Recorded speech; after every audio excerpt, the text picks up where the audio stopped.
Hello everyone, in today's video I am going to walk you through how to create an account on Bitget wallet app.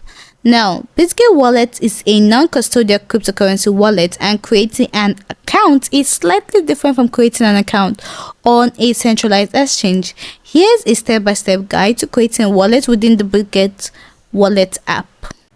Download the Bitget wallet app.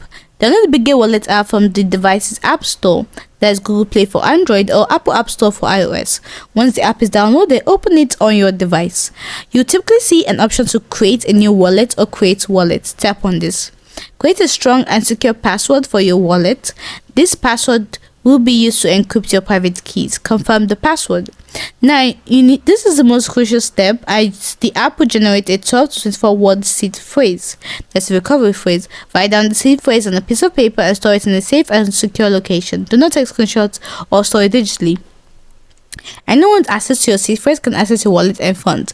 The app will typically ask you to confirm your seed phrase by entering the words in the correct order.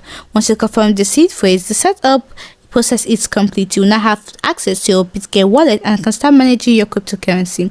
Note, you cannot create a Bitget account, but you can create a Bitget wallet. I hope this helps. Thanks for watching.